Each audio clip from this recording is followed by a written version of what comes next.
All right, we are live.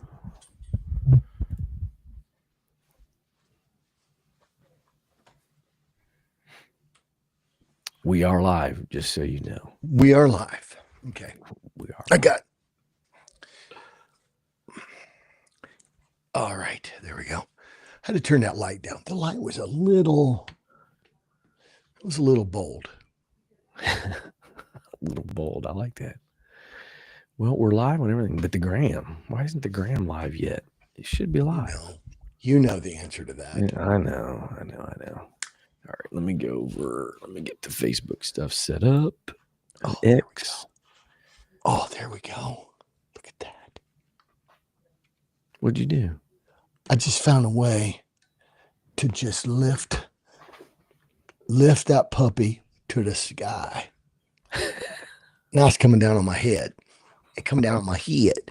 I was outside. Oh my golly. What happened? Bro, I was outside planting some plants, and I was doing some soil amendment stuff, and so we're doing a bunch of veggies. Nice. We're doing veggies, but we're doing potted, which is cool. Yeah, my wife we've got basil and cilantro and something else she planted out there. I love basil. I love that is something that there's no comparison between what you can do at home and what you buy at the store. Right. Like there's just no comparison. It's really weird. There's a couple things like tomatoes. I think tomatoes are an example. It's really hard to buy a good tomato at a store. And then cucumbers also are more flavorful. I can't tell a difference in, like, a tomato is different in everything, texture, color, all of it. Yeah. But cucumbers are better. You can get a good looking cucumber at a store, but they just don't. And I think probably because they pick them so early, right? They got to transport it and whatever. So Right. you let it fully vine ripen and then take it straight in and put it in a salad. It makes sense. Yeah, that makes sense. I tell you what, Mom would be proud, bro. Mom would be so proud of me. Yeah. Because you know what I eat almost like as much as I possibly can? What? Squash and zucchini. You got to be kidding me, dude. No. Are you serious? I eat it all the time. That's hilarious. I love squash and zucchini, bro. Who would have ever dreamed, man? Mom's like raised up a child in the way they should go. 100%. Awesome. Yeah. So that's amazing. So it's been, we probably should let's do an episode about our health journey. Yeah, that'd be good. Because we're both on a health journey, and I think it's an important thing. We kind of touched on a little bit not yesterday, but last episode. Yeah. But I think that would be a good one I think that'd be a good one. I do too. I think today's going to be a good one. I do too. Okay, so I think, man, everything other than the gram, see if I need to go in here. Let me try to, it says it's streaming. Maybe somebody can help me and see if it is streaming. I don't see it. I don't see it as live. All right, give me just 2 seconds, Ken. Here, I apologize. I don't know if I haven't. Let's see if I've got my phone. If I can. There we go. Do I have Instagram on my phone? Man, that's a really good question. I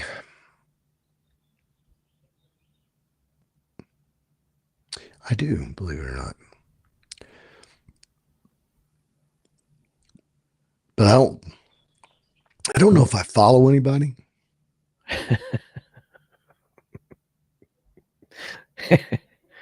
That's amazing. So do I because it says that it's live on this. Streaming. View on Instagram. Okay, let's try that. Okay, so I viewed on Instagram and it's not, I don't see it. You know what? It is what it is, right? I don't want to mess anything up, so I'm not gonna go in and mess with it today. So if you're trying to watch on the gram, I apologize. I'm looking.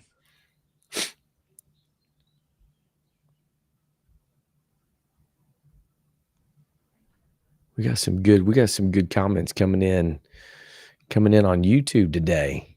Shane Thompson talks about loving squash and zucchini grilled. Absolutely, bro. Throw a little Lowry's on that bad boy. Shoo-wee, man. It's so good. All right. Michael Merkel said we are streaming.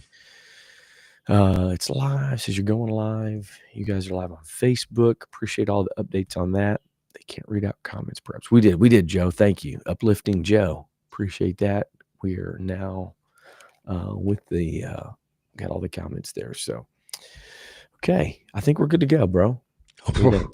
Let's go. Although, hold on, let me check one more thing real quick here. And we do apologize for a little bit of the delay. Sometimes there's just some administrative things that we have to do.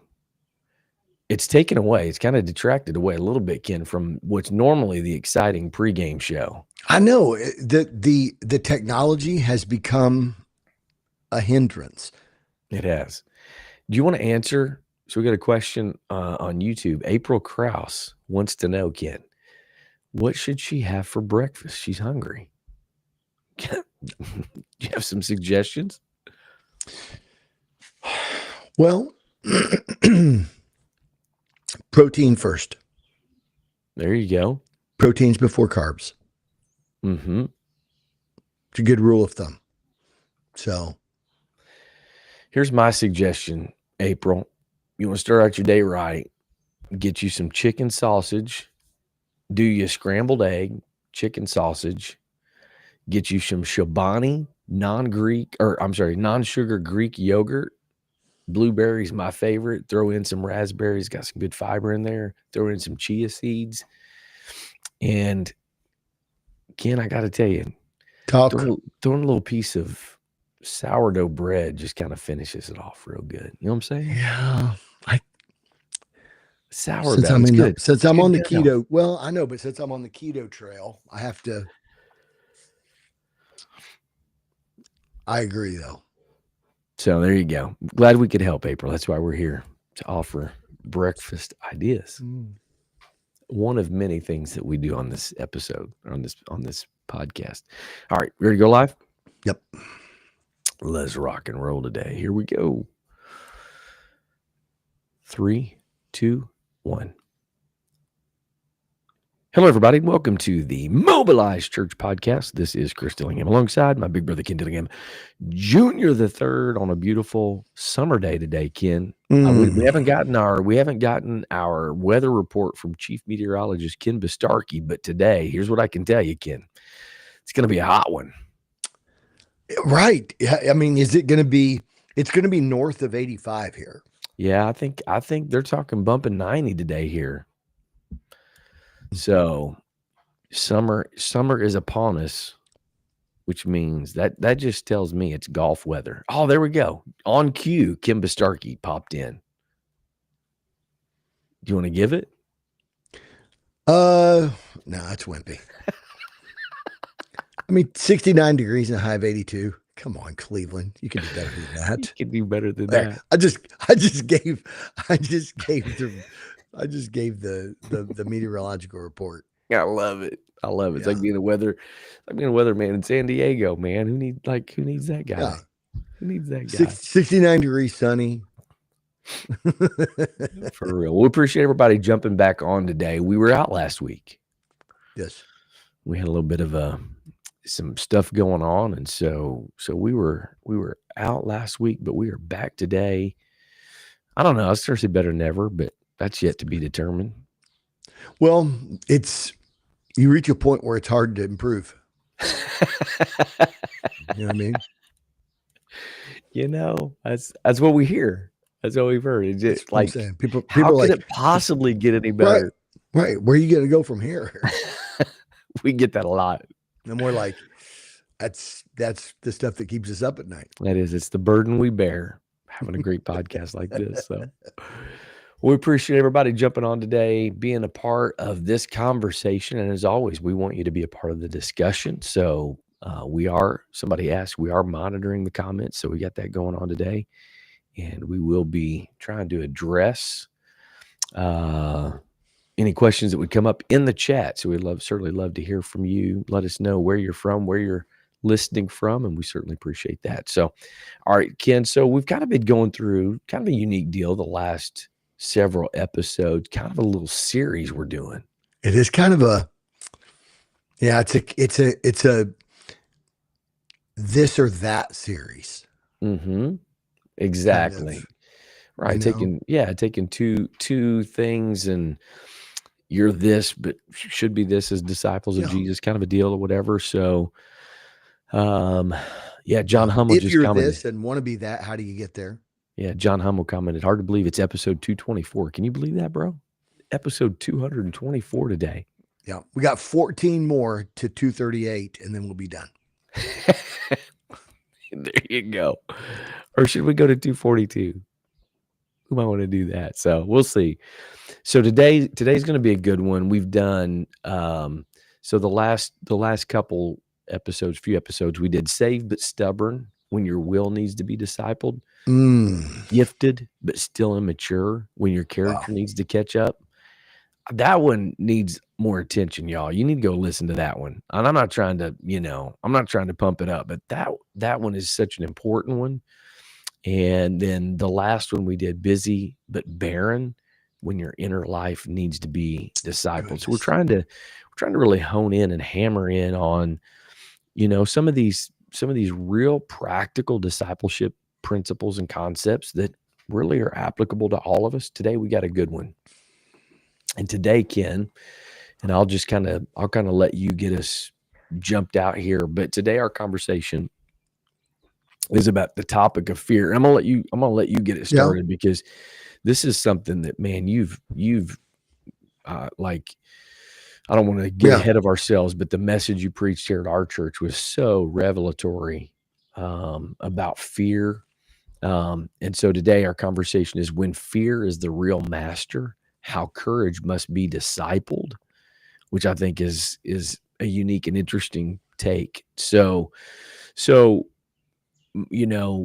the reality is, and then I'll just lay this out and then throw it to you. The reality is, you're not going to eradicate fear. There's going to be some fear, but the reality is there are a lot of spirit-filled, good people that love God. They're faithful, they show up, they serve, but there are things in all of us that we're fearing, that we're afraid of, like all of that kind of stuff. So get us kicked off. Let's talk about, about dealing with this real master of fear, how it affects us, all of that kind of stuff. Well, I think something really interesting, just to jump out with a unexpected and somewhat provocative statement. I like it. Is that there's a book by Dr. Timothy Jennings, who's a theologian and also a medical doctor, and he's a theologian and a psychiatrist, which is pretty interesting. But Dr. Timothy Jennings has a book called The God-Shaped Brain, and in it, one of the things that he discusses, and I think this is, sort of central to this conversation today, is that his assertion is that when Eve believed the lie about God, okay, so Satan lied to Eve about God, that he could not be trusted, that what he had told them about the tree wasn't true, that there was an insinuation that God, maybe even that, to the fact that God, this is how God became sovereign. This is how he got his wisdom and power and so on. He found this tree And Yeah. so he's saying to you, if you if you eat of this tree, you'll die. And then he throws out, you shall not surely die, but God knows that in the day you eat of it, you'll be like him. Right. And so you can't trust him. God told you that the tree was going to kill you, but the truth is the tree is going to exalt you to a place of God likeness. Right. And he proposes in this book, The God Shaped Brain, that it is possible that when she no longer feared God out of reverence, honored him out of the fear of the Lord, that he is great and he is mighty and whatever, she feared him out of an inability to trust him or whatever, and that need to secure themselves, to secure herself, to guard themselves against a God who can't be trusted Hmm. led to her eating the fruit.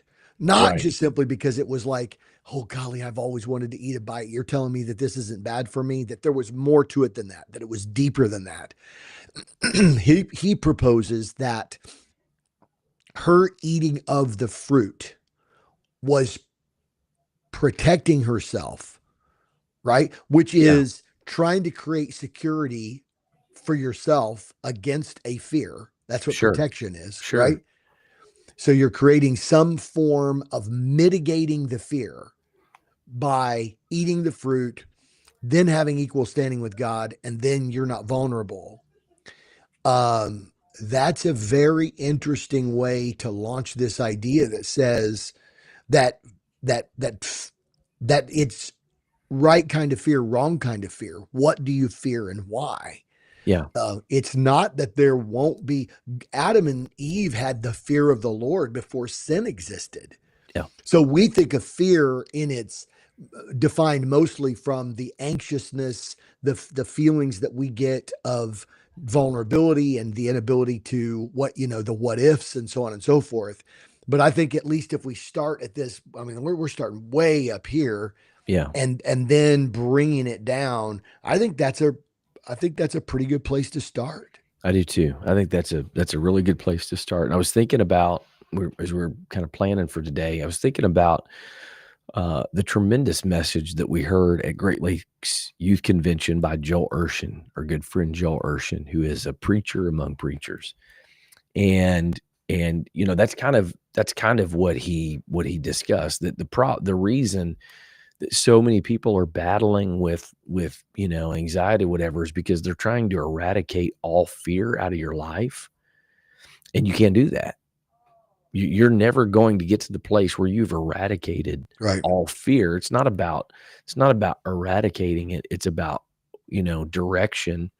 Michael Merkel made a point that on YouTube made a point that fear, which is the reverence of God, is the beginning of wisdom. So it's really about the direction of that fear. Mm-hmm. And so what it really, in a lot of ways, is a form of worship, because it's a reverence, it's an honoring of whatever force or authority that is. And so, if our fear is directed to, you know, whatever external thing that's happening around us, that, Yeah. it really kind of becomes a form of worship, because now you do everything to guard yourself against that thing that you fear the most.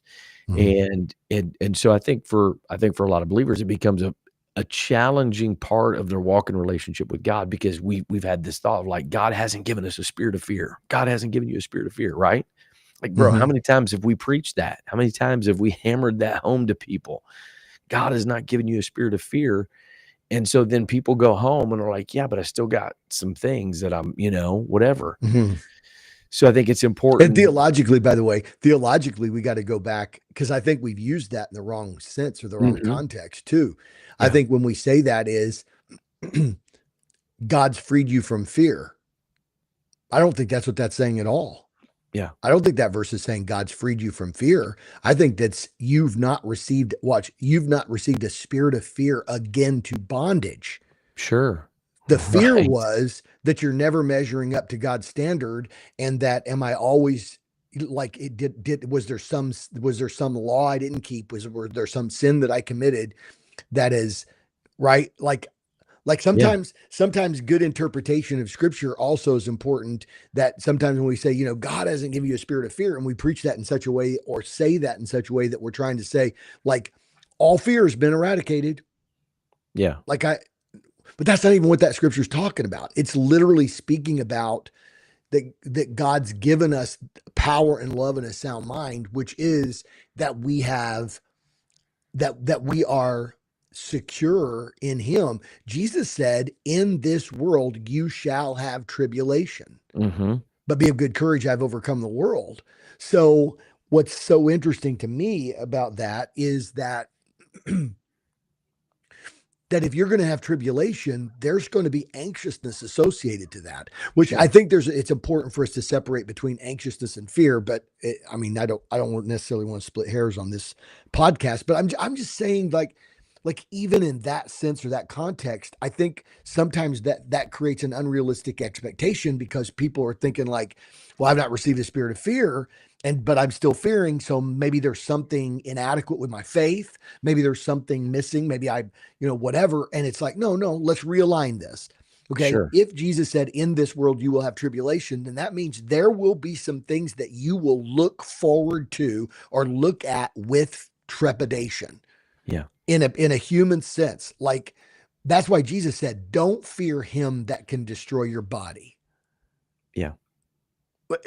What Jesus is trying to say is that don't be afraid of the person who could kill you. Be afraid of the one who has the power over the eternal outcome of your soul. Yeah. And yeah. So anyway, I just think that's so powerful because, you know, to me, I think this is so powerful because it at least sets it up in the right kind of context, that it's not the eradication of fear, it's the proper placement of our fear that helps manage Right. what fear does to us. Right. And that's where I want to go to. But I think so I want to just go back to I want to go back just real quickly Mhm. to the Second Timothy verse of Yeah. God hasn't given us a spirit of fear. Do Okay. you think sometimes people misinterpret that um as like there's like a spirit? Yeah, that's what I'm saying, bro. That's what I'm saying. Like the spirit of you've been delivered from the spirit of fear. But don't I mean to me, I think what he's talking about is when he talks about like the spirit of man, which Yeah. is sort of we're Y- spiritual, and Right. so the soulish atmosphere of an individual who's given themselves to something. Right. Like Sure. you could have somebody who has habitually given themselves to lying.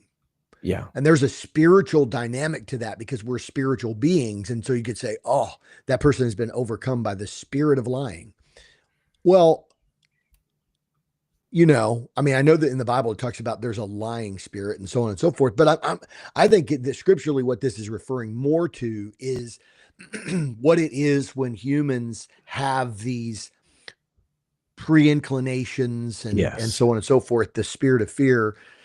That's what That I think that was important. I wanted to bring that out 'cause I totally agree with that. Like, I think it's not talking about some demonic force that's overwhelming you and saying God hasn't given you that spirit. He's what's inside of you, right? The spirit of the man. It's not an attitude or a mindset of fear. And so, okay, so going back to what you said originally, which I think this was kind of the message that you shared with us when you came and preached for us. I want you to kind of maybe dive into this a little bit about so fear is a master that you can't Mhm. ignore, Yeah. right? Fear is a master. And kind of the essence of what you preached about, and I don't want to take your steal your No, don't thunder go here, for it. No, no, no, do it. but the essence of what you talked about was that what you fear is what you serve, right? So talk to us about that. Lay that out for us just a little bit. What do you mean when you say that what we fear is what we serve? Mhm. Why is that? And And why are we created that way, that like that the things that we're afraid of the most are the things that we put our energy and effort towards? Um, I, yeah, I think this is huge, and I think this goes to somebody in here, Niels Sanin, asked, "What are your opinions on determinism?" And I personally think that's a huge question. I don't know if he's still there. um, I think that I don't think that God is in control of every event of human life. I don't think God controls, and it goes with Jungi. Um, says that that talking about what do you think about priests and whatever. Well, you know what, the thing about priests and the thing about that goes to determinism. God is not in control of every event that humans do inside the context of their will. The Bible said the heavens are thine, but the earth thou hast delivered in the hands of men for a season. And people will pay. And apparently Jungi's got some real pent up anger and frustration And about this. confusion about, And right, he's kind of referencing mostly like he or she or whatever it Catholicism is. things, whatever it Right. is, and Yeah. it has nothing to do with us, Jungi. So But in a larger, many people lump Christians all in the same sure, bucket. for sure, And the thing about it is, vengeance is mine, saith the Lord, I will repay. The Bible says that there is not one sin that will escape him. And sin that's allowed and sin that is not judged, judgment begins in the house of the Lord. And if judgment doesn't begin in the house of the Lord, and that's not God. God said, God's given humans free will. And at the end of the day, humans who use their free will in ways that hurt others, that that um, that live in ways that are in direct violation with God's best plan for humans, yeah, um, will will perish. sure, And the church shouldn't turn a blind eye to it, and we're not Catholic. So, but just speaking to that in the most broad general terms. So, so good. but going back to but I think that whole determinism thing, Hmm. like this high Calvinism, that everything happens for a reason and everything, Yeah, well, no, I think some things happen. Here's the reason: because people are idiots. yeah, Sometimes that's the reason. Sometimes things happen because people do. The Bible said he's not willing. I mean, we need one scripture to prove that determinism isn't biblical. He is not willing that any should perish, but that all should come to repentance. But there will be those who perish. Why? Because they will choose to use their will to either abandon the salvation God's given or reject the overtures of grace that God's given. So, um, real but in quick, that, I saw a hilarious anti-Calvinist meme the other day. yeah, It had two frames. The first frame was like the Lord speaking to a guy, and it said, before I knew you, before you were created in your mother's womb, yeah.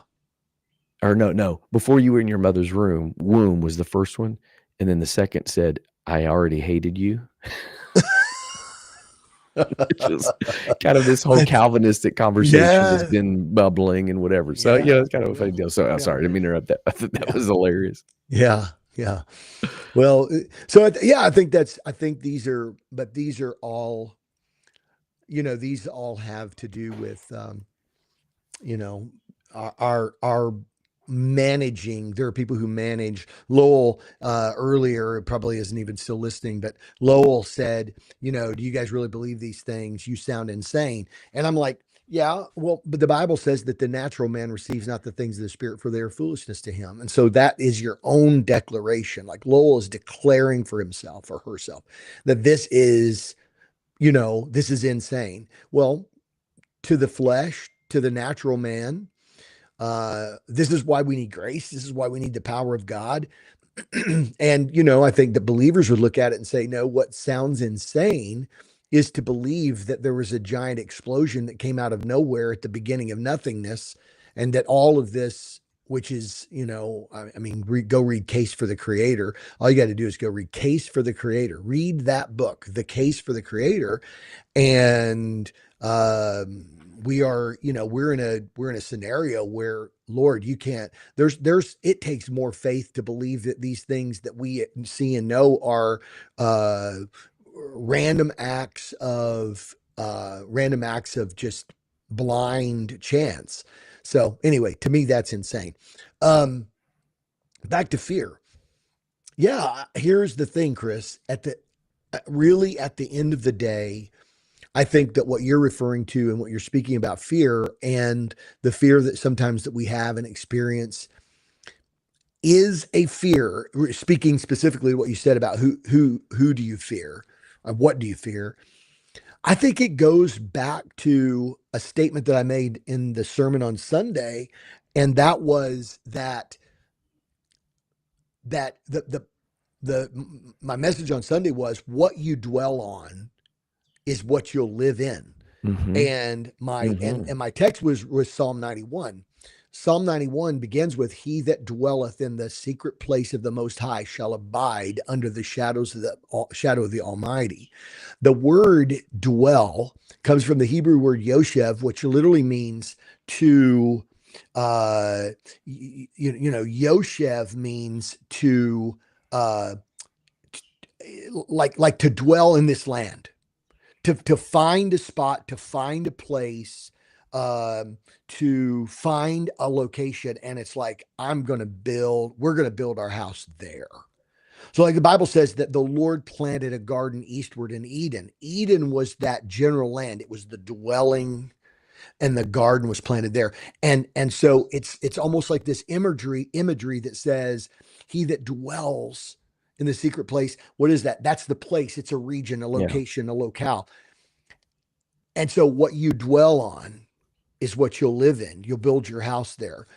And I made the mention that the problem with the disciples in the storm tossed boat, it wasn't whether or not, the question isn't, does the storm have the power? Um, does the storm have the power over us? That's not the question. The storm does have the power over us, right? Yeah. The storm does have the power over us. But here's the deal, the question isn't, will we ever get power over the storm? The question is, does the one who has power over us have power over the storm? Mm. That's, to me, that's the answer. Because we'll never have power over the storm. We'll never have power over cancer. And it's what we do in humanism. It's what we're doing as humans. Now look, I think that I think that we are currently in the process as humans. I think we're in the process of I think we're in the process of trying to restore Eden.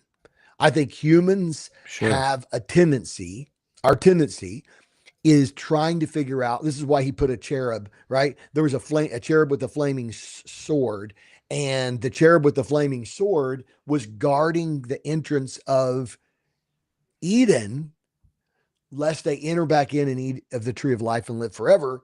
Right. Like, death literally became the thing that gave us the ability to check out of this brokenness. And so we're trying to figure out, how can we fix and mitigate all of the things that have power and control over us, So good. right? I mean, that's like the life we live, that like insurance, the whole, the insurance issue, and why is insurance so expensive, and what should insurance cover, and all those conversations, and there's moral questions in all that. And then the questions about, I think I love the fact that we have researchers, and I think that to the best of our ability, we need to figure out ways to eradicate sickness and disease and the things that pain us as humans. But at the end of the day, we're never going to have power over the brokenness of this world, because only Jesus could conquer that. So the question, that's what he was saying when he said, in this world you have tribulation. In other words, you will never Yeah. gain power over the stuff that's broken in your world. Right. but I have overcome it. Mm, So the problem isn't, do I have power over the storm? yeah. The problem is, does the one that I have given myself to, that I have given myself to his power and authority, does he have power over the storm? And in this, we have peace. Man, that's so good. That's so good. Um, yeah, and I think again, the whole point of all of this is like, where are you going to direct your fear, right? Right, And right. as believers, you're not going to be able to eradicate it. There's a kind of an important point that we have for this conversation. Like, fear won't stop you from loving God, but it can stop you from obeying Him, Hmm. right? The Matthew 25, where the servant buried his talent because he was afraid of the master. So if your fear is misdirected, or your view of it, like you're talking about, your view of it is totally incorrect, Hmm. then then you're it's either going to be directed in a way to God that is not appropriate to his dealings with us, right? Because Hmm. Hmm. he's Matthew 25, he saw him as he was afraid of him. He was a tough Hmm. taskmaster, is the way he saw him, versus somebody who was the source of providing all of those things for you. And so if we don't learn how to do what you just said, and that is to take control of that fear and direct it, not eradicate it, but direct it to the right thing, then what happens is, kind of some quick points here. If we don't direct it in the right place, then what will happen is we'll shrink our dreams to fit our comfort. We Yes. obey partially or only when it's safe.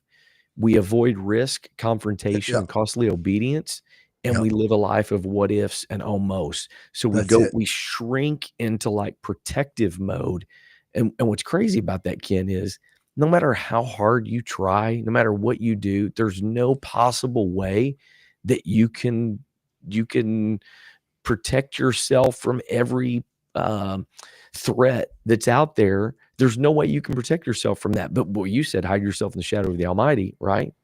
Yeah. Like, that's where your protection comes from. And it's a direction of, I fear the Lord more Yeah. than I fear disease, or more than I fear opinions, or more like any of those kinds of things. I fear the Lord, and directing it that way. But there's a lot of people that have, like, believers, spirit-filled believers, that are living below the place God wants them to because their fears have been directed in the wrong direction. Bro, you know what, Chris? It's interesting. I told my grandson Warren yesterday, this week. Good old Um, Warren. yeah, Warren, he's a good kid. I said, I told Warren, I said, Warren, I said, we don't become courageous by avoiding what we're afraid of. I said, we become courageous when we confront it and realize that it's not as scary as we thought it was. Right. And I think that there's a piece of saying anxiety actually grows the Sure. more you work to to avoid what you're afraid of, because the more you work to avoid what you're afraid of, the more you will realize there is no escaping it. Sure. Like people who have social anxiety, well, you will eventually end up in a state of absolute agoraphobia Yeah. if you never face your social anxiety, which then will lock you in. And you say, well, it locks people in their homes. It's a terribly debilitating uh, uh, uh, illness, Sure. condition. Sure. Um, People get, basically confined to their homes. They don't go out. They're Right. afraid of, literally, it's not that they're afraid even maybe necessarily of, agoraphobia is not necessarily that they're afraid that they're going to go out and get some disease or sickness and die or whatever, or, I mean, that's probably a different kind of phobia, but it's just that literally social anxiety. Yeah. And I think that it's important for us to realize that sometimes what needs to happen is we need to be gradually exposed to Mm. threats, Mm. and gradual exposure to threats builds a resilience, and it helps us overcome that anxiety and fear. The 100%. answer That's right? so good, man. The answer to anxiety today is not it's not a pill. And this is not, look, I'm not a mental health expert and I'm not giving mental health advice. I'm simply saying that that becoming a different form of you, which is what oftentimes um, much of the medications I've talked to people that have been on it and they're like, I can't stand it. I'm not even myself. I don't Don't even feel anything. feel Yes. nothing. I had a guy Yep. tell me, he's like, literally, my mom could walk out in the middle of the street and get run over, and he said, "I wouldn't shed a tear." It's like that's how little emotion that I have right now. You know, I'll tell you something weird. I don't remember. I don't remember who it was. It might have been, man, it could have been a book I read. It could have been my own genius. It could have been just seeing if people are I listening. love it. I Just love seeing it. if people are listening. I It could love have it. been, no, it could have been, I'm joking, people. I'm just seeing if you're listening. It might have been like a Jordan Peterson podcast, or he was on a podcast, whatever.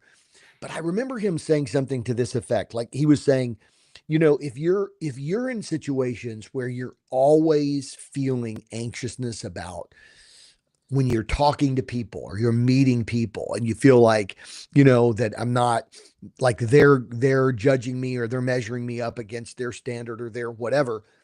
I remember him saying what you need to do is, this is wild. This is biblical.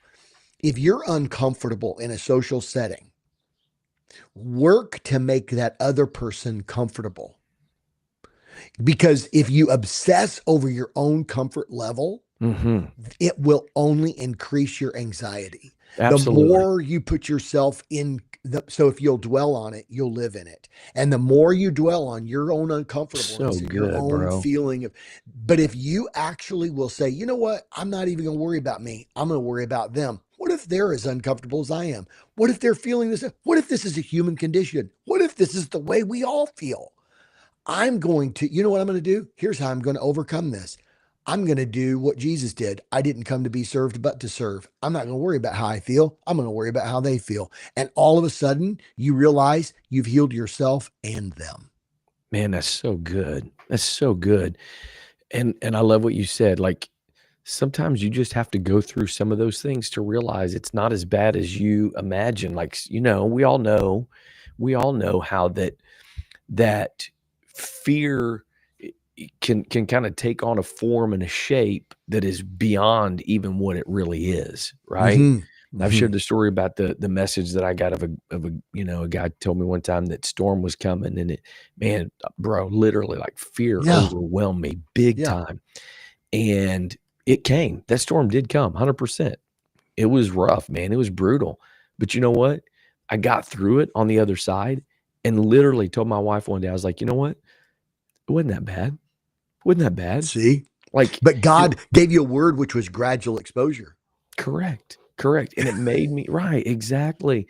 And so now that I have that experience, Yeah. now when things come up, we're used to, man, maybe people can relate to this, but like when you get the phone call or whatever, like you get that pit in your stomach, and it kind of, and you get like that just, oh, that anxiety feeling. It's like I'm petrified of heights.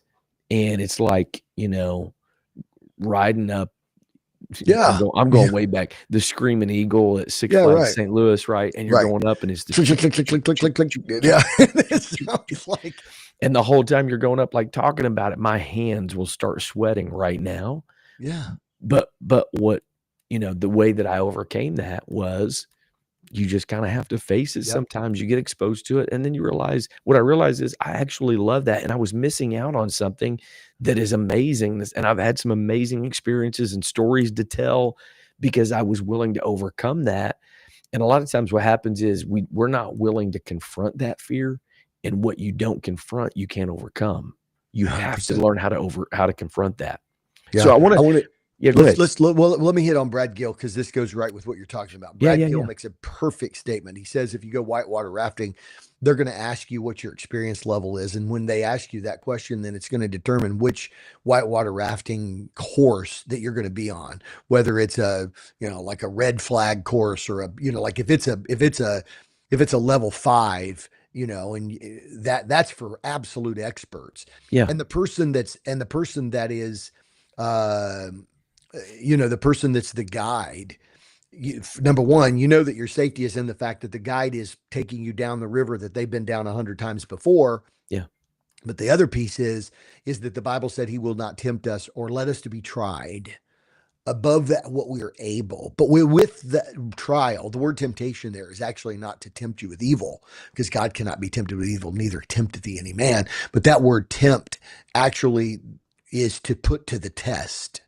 Hmm. So when it says, thou shalt not tempt the Lord thy God, that doesn't mean that your God's on keto and you're offering him a Krispy Kreme donut.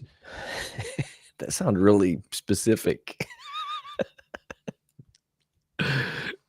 That hit home. Was that That that hit was home. the voice of the inner man was crying out. Yes. It made me feel like God knows where I'm at. There you But go. There you but go. like it's not that God's on keto, you give it, you tempt him with a Krispy Kreme donut or, coconut cream pie or whatever. It's no, it's God cannot be put to the test with sin. Hmm. You can't test God with something that God can't in his very nature. God in his very nature cannot sin. God cannot be what he is not. And he is holy, right? God is true. So God can't be tempted to lie because it's not in his nature. He would not be God. He would not become a God, right? Yeah. So like you could say a car is not tempted with being a motorcycle. Yeah. And that's a close association because they're both vehicles. God's completely something we are not. But the point that I'm making is simply this. This is just the point. This is it. God can't be put to the test with it. And he doesn't put us to the test. And so when it says God will not allow you to be tempted or put to the test beyond what you're able. So if you're saying, hey, what skill level do you have in whitewater rafting? You're like, I've never done this before. They're like, okay, well, you're going to start off on course 1. Well, Yeah. I want to do level 5. No way. No Right. possible way. Right. And I think that Brad Gill's point is so powerful because it's powerful because that we can trust that while God does not determine every possible outcome of everything that happens on the earth. Determinism, predeterminate, Yeah. predestination, et cetera, Calvinism. No, we don't believe that. But here's what we do believe. We do believe that God is in control of the things that come into the life of the people that love him. Right. That nothing is going to come into our world that does not first pass by God. And if the devil comes and says, I got a level 5 trial for Ken Dillingham or, whatever, or God says, you will not put him to a level 5 test. And you say, well, God, I don't want him to put me to any test, or I don't want life to put me to any test. I want you to give me a level 1 experience where basically I'm just sitting and going down the river in a joyride. And God's like, well, it doesn't work that way because you're being formed into my image. And Mm. except you drink the cup that I drink. But here's what I'll do. Yeah. I'll introduce you.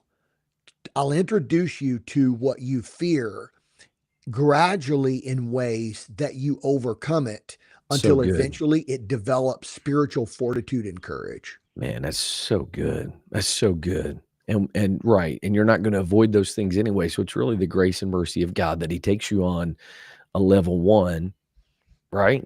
Like Yes. it's his grace and mercy that he lets you Yes. go on that level 1 because he's Yeah. exposing you to hardships and troubles. And you can liken this to parents, I mean, you can't, if you're a helicopter parent and you're trying to guard and protect your kid against every possible thing, and you can't do that. So You what can't. do you have to do? You have to teach them how to deal with the challenges, how to deal with the difficulties, how to deal with Mm-hmm. bullying, how to deal with rejection, Mm-hmm. like all that kind of stuff. And the more that you do that, what happens? The Mm-hmm. more whole, the more healthy they are, the more mature, right? The Mm-hmm. more mature they become when they learn Mm-hmm. how to deal with obstacles and learn how to deal with difficulties. Resilient. Resilient, absolutely. So Because Chris, is it true? Tell me if it's true. yeah, Is this true that people who avoid what they're afraid of are or still try. afraid of it? 100%. Absolutely. I mean, can we just go ahead and have a simple test right now? among those that are, listening to this live or live recording of our podcast right now, who would all admit that not being exposed to or avoiding the thing that I'm afraid of doesn't eliminate the fear out of my life. 100%. I mean, 100%. the only way fear is eliminated is to know one of two things: is A, it doesn't have power over the one who has power over me. That's the, I mean, and that my exposure to the things that I'm afraid of actually caused me, like you said earlier, to say, wow, I made that a lot bigger in my head than it actually ended up being. And think about this. So theologically, going back to the beginning, Uh, right? Sin was introduced, yeah. and what did Adam and Eve do? The Bible says they hid. They tried Mm, to avoid, and the Lord said, "Why did you hide?" Because we wow. were afraid. We were afraid of what was going to happen. We were, and what they do? They put some fig leaves together to try to cover up their nakedness, try to cover up the place of vulnerability, the place where they were afraid, they were exposed, they felt vulnerable to the outside influences. And the Mm, reality is that it was inadequate. You're not going to escape it. You're not going to uncover it. So what do? You allow the Lord to bring His covering over you, and His covering not keeps the like the thing that you're afraid of doesn't like avoiding that. You confront it, you deal with it, and the Lord puts His covering on it, and mhm. now you can walk in those things, and you can walk in the victory. Yeah. So I want to talk about one thing Go real ahead. quick, kind of in closing. Go ahead. I'll just mention real quick, Gary Gauthier made a point, and I think this is very true. That and what you kind of inferred a little bit was that focus on self Yeah, is that's huge. I read that comment. where a lot of our anxiety comes from. Yeah. And it may not be the in your face, stick it up your nose kind of pride that we're typically Yeah. used to, but it Yeah. is self-focused, it is self-centered. And when you do that, when you focus on self, you become intimately aware of your weaknesses and the Mm, flaws and the vulnerabilities and the places that you're missing, and it's only going to perpetuate anxiety, it's only going to perpetuate fear. And one mm, of the greatest solutions he talks about is like looking out, what you said, kind of an mhm, outward focus takes the mhm, focus mhm, off of you. I do want to talk about one thing. I want you to address this. I know we're up against the clock a little bit here mhm. because we And by the we way, started early today. I know Miranda Burdo Yeah, said avoidance causes anxiety. I told that's super clear. three words. I mean, that's it. Avoidance causes anxiety, because then it just grows and grows. And then now, but I think also that I believe that one of the reasons people avoid something Hmm. is that their aim becomes to not get hurt. Their aim Yes. becomes to not experience something bad. If you've got if the aim of your life, if you got a goal, if you've got some kind of a goal, then you have to face your fears. If Yeah. you've got a goal that says, this is what I want to do with my life, or this is what I, right? Okay, look, you could say, okay, you could be at a job and you could say, you know what?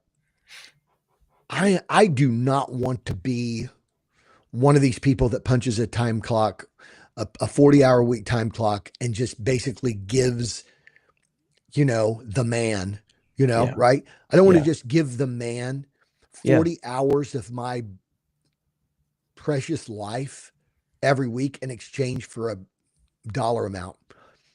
I'm, and I get it, but I'm just saying, I'm not saying there's anything wrong with that, but I'm just saying, let's say there's something inside of you that says, I don't want to sell 40 to 50-hour time pieces of my life every week Yeah.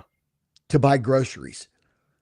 I want to, if I'm going to spend my time, I want to spend my time putting it into something that I'm going to be able, and I'm not just talking about money, but I'm going to spend time in being able to pass something to the next generation and say, you know Yeah. what, if I'm going to spend 40 to 50 hours a week, then I'm going to spend that 40 or 50 hours a week building something that I can send generationally as an inheritance, rather than when I'm done.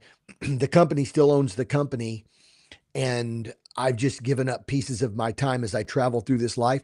You may have somebody that literally says, I fear that more than the insecurity that comes from starting my own business.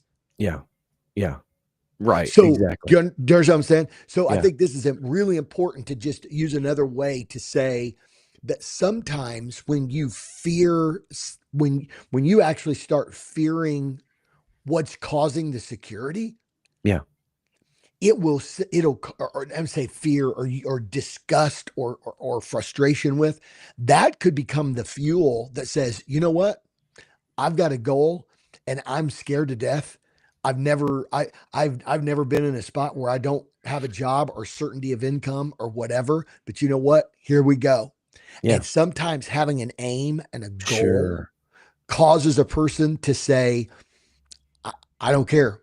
It's worth it. I'm going to face my fears, and I understand that there might be some insecurity, and I understand that there's uncertainty, but I'm going to do it. So I think that sometimes avoidance Yeah. is is aimlessness in disguise. Mm. Mm. I like it. Man, that's really good. Just a thought. That's so good. That's so good. All right, we're up against the clock. I wanna I I wanna know. hit on I wanna finish on a high note, Mm. okay? So I mean, we've so been hanging from the clouds all day, bro. I know, I know. We've been talking about the fear component, but I wanna talk about the parallel component of courage, All right. right? So it's been said, not really accurate, I suppose, if you stretch the parameters just a little bit. Like it's been said, the Bible tells us to not be afraid 365 times in the Bible. The reality is it's probably closer to about 150 times where the Lord tells us to be of good courage over and over again. God talked to us and commanded us to be of good courage. So maybe you can share with us a little Yeah. bit about like, so why obviously, I think it's related to what we've just talked about. The moment there's separation from God, you recognize the vulnerability, Hmm. and so what happens? Immediately, people start going in and they start building things to Hmm. protect themselves. We talk a lot about the Tower of Babel, but the Hmm. Tower of Babel, it wasn't just an expression of like, we're gonna be like God and we're gonna build a tower into the heavens or whatever. It was, we're not gonna let God Hmm. flood us out again, Hmm. right? It was We're going to control our own destiny. it was an expression, right? It was an expression of what they feared was Hmm. what happened to the previous generations, which is they were all completely Hmm. wiped out by the flood, Drove right? them to idolatry. Correct, correct. So okay, Or hold on. Or, okay, sorry. I got to be theologically correct. Not necessarily drove them to idolatry, but uncovered the idolatry that was already in their heart. sure, Yeah. So, sure. And what was the idolatry? Self-preservation. yeah. From the beginning, right? From the moment the sin entered and their separation from God, it Hmm. all became about self-preservation. And anything that threatens self-preservation is what we fear. What we're afraid of is Hmm. it's gonna affect and impact our ability to take care of ourselves. It may be, for us, it may be more comfort oriented, but typically at the end of the day, it's ultimately about Hmm. us surviving and thriving Hmm. and whatever, right? Yeah. Idolatry is gods of our own design. Exactly.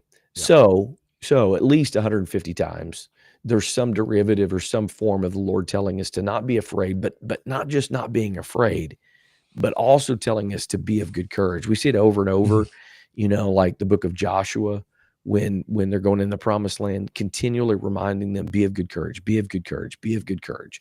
So talk to us about what does real biblical courage look like? And what does that mean in the life of a disciple of Jesus? Not as not as the pendulum swing against fear, but as the expression of our relationship and trust in God to be the preserver of our soul, to be the one that takes care of us. Hmm. Well, I think I think it's the ultimate expression of faith, right? Yeah. Um, Without faith, it's impossible to please God. So our courage is rooted in this context. Our courage is rooted in our faith, Right. and our faith is not a feeling. Mm-hmm. Fear is a feeling, and I think this is huge because fear is a feeling, but but faith, we want faith to be a counterbalancing feeling. And the Bible Yeah. said we walk by faith and not by sight. Yeah. So faith, I don't know that there's I don't know that there is an associative feeling to faith. I don't know how you would feel faith. I do think you feel courage. I think you Mm-hmm. can feel courage, but I also believe that courage is a determination to do something that's based upon what you believe or what you believe in, Sure. Sure. right? Courage is the determination to act on what I believe or what I believe or who I believe in. Yeah. So people have courage that there could be atheists that have courage because For they can sure. act on what they believe in. Yeah. And it could be and it could be an idea, a thought. That's what I think. That's what Romans, what Paul is talking about when he said, uh, peradventure for a good man, some would even dare to die, but God, while we were yet sinners, Mm-hmm. right, while we were still hostile toward Him, I think that what Paul is speaking of is that there are godless people, there are immoral people who are willing to lay their life on the line for a greater good, something they believe in. Um, American patriotism, people people that have been willing to go into war. The courage, obviously, the courage is I'm going to move against my fear in light of what I believe, in what I believe, and Yeah. that is an American ideal. If we're talking about courage, be not afraid, and we're talking about courage in this sense that God tells us, God asks us, He invites us. God is not commanding us, He's inviting us Sure. to not be afraid and to be of good courage. God, the Bible said they waxed valiant in fight. Sometimes we don't feel valiant until we get in the battle.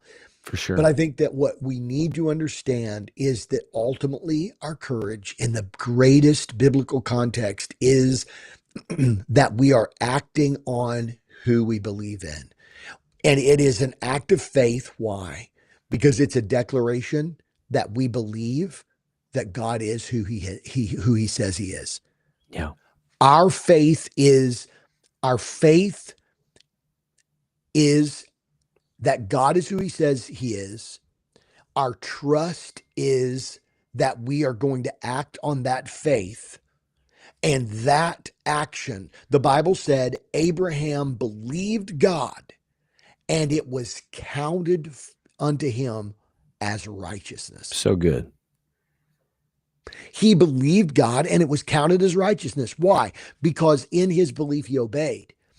He made he didn't feel a certain thing, he believed a certain thing. There you go. And and That's and it so right there.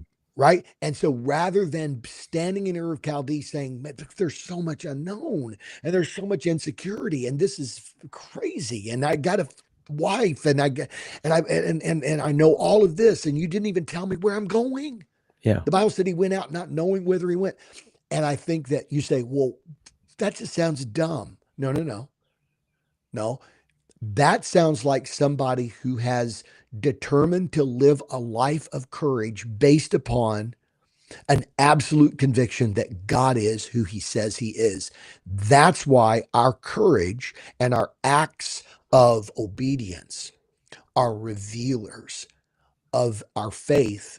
And that when we do this, God keeps his word and it gives him the opportunity to prove to people that God is who he says he is. So good, man. That's so good, and I think the biggest issue is the view that courage is the feeling, right? And Hmm. or the feeling, or that there's some people that are just born with courage. You have people that are, firefighters and police officers and whatever, and when everybody else is running away from trouble, they run towards it. Well, the reality is they feel fear in those moments. 100%. There's no way. So it's not a matter. I think for so many, the reason they become paralyzed by it is because they they're they're servants to their feelings. We become servants to how we feel about stuff. And the reason this conversation is so important, that courage must be discipled, right? Courage must be discipled. In other words, it's not just some people are born with it, some people aren't. And if you're not, man, tough luck. Hate that for you.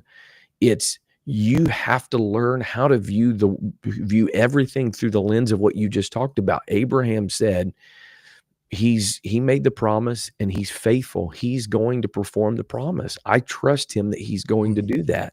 Mm-hmm. That's where your courage comes from, is you're willing to take risk, you're willing to step out. Peter's willing to jump out of the boat. Why? If it's Jesus out there, then I can do things that I know that I'm not capable of doing. It wasn't that just Peter had this. He was probably naturally more leaning that way. But he also was a fearful guy. He was afraid of a little girl by a fire who accused him of Mm-hmm. being a follower of Jesus. So it wasn't Mm-hmm. like he was just this, Mm-hmm. this macho dude, whatever. But the fear of the storm was overcome by his reverence to the Thank you. authority of Jesus. Thank And you. that's where we have to learn how to disciple our feelings, to say we're going to elevate our reverence towards God in this situation over the circumstances and the feelings that accompany what we're going through and experiencing Mm. right now. So if somebody says, Pastor Chris, when is the feeling of fear going to go away? Like, what would you say to them? um, when you're being prepared for your funeral, As you're being embalmed. No, when I mean, like, Jesus comes, I mean, really, there's not ever going to be a moment where you're not confronted with things that threaten your security, your safety, your comfort. Like, there's from now until Jesus comes, you're always going to have threats. mhm.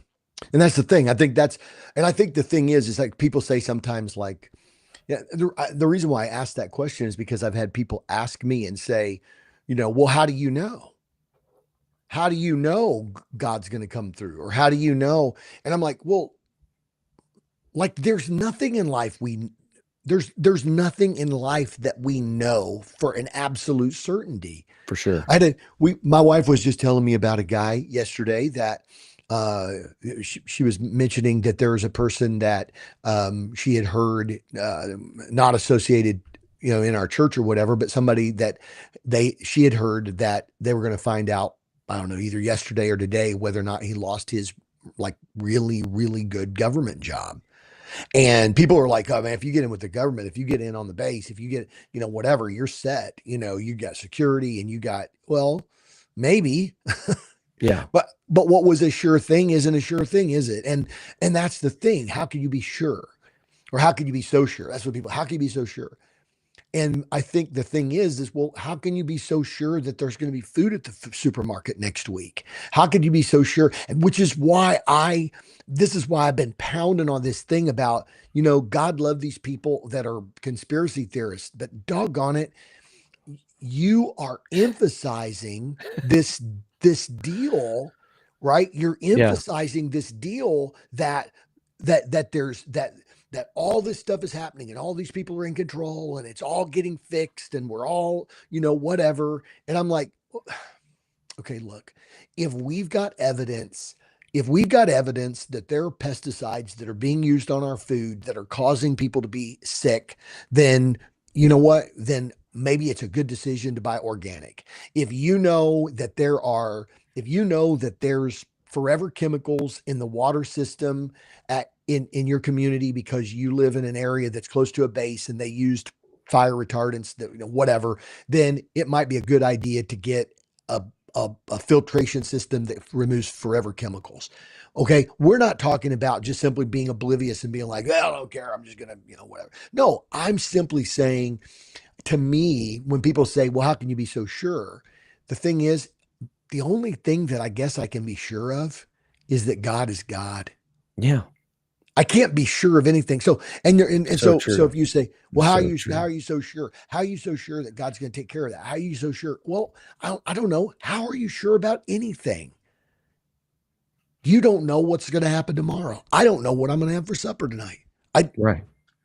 You don't know if you're going to have supper tonight. Like, like you're yeah. not promised anything. Well, it's true. How am I going to be sure that I'm going to wake up tomorrow? Right. Today may be the day I check out from this world. Right. Like I just think this is the thing, and which is what Jesus is saying when he says, "Thou fool." He said, tore down his barns and build bigger barns and so on and so forth. He's like, boy, I'm set. And then he's like, thou fool, tonight your soul is required of you.